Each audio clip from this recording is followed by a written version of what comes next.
Professor Zerkal of the Krithan Institute stood proudly before his class, his 4 eyes gleaming in the refracted light of the ice planet Varnak 6. Behind him, the frozen wasteland stretched endlessly, glacial cliffs, sub-zero gales, and blinding white storms.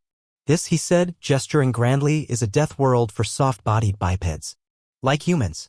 Their kind cannot adapt to cryogenic environments without technology.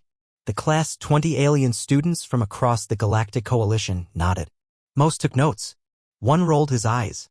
Private First Class Ethan Ward, the only human exchange cadet in the course, crossed his arms and raised an eyebrow. You sure about that, Professor? Zerkal didn't look at him. Yes, human. We've run over 200 simulations. Without advanced thermal gear or pre-built shelters, your kind would succumb within the hour. Ethan sighed and stepped forward. All right, give me 10 minutes. The class turned.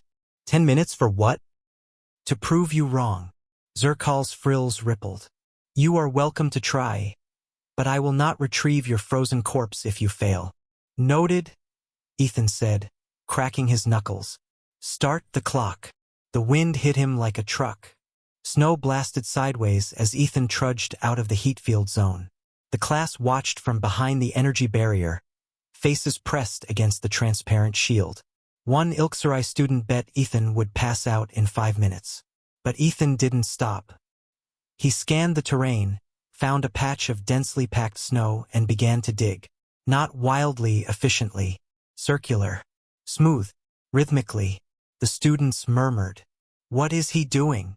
He's shaping it? Inside 5 minutes, Ethan had cut snow blocks using a shard of ice as a knife. He arranged them in a spiral, overlapping, leaning inward, self-supporting. It's a dome, whispered a Varnari lizardkin. He's making a structure.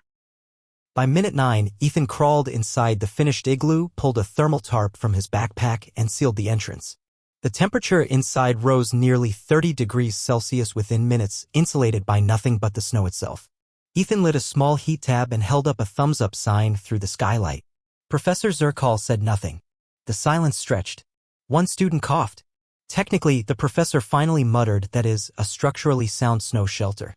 The class burst into applause. Someone from the back shouted. Humans are insane.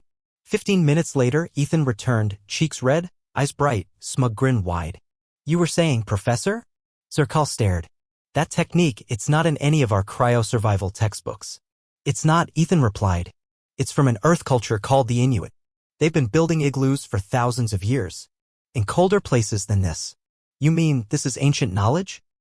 Very, Ethan said, brushing snow from his sleeves. Your simulations didn't account for humans being stubborn, creative, and really good at not dying. From that day on, the official Varnak 6 survival manual included a new section. Appendix H, Human Shelter Techniques, Primitive Structures, Igloo Formation.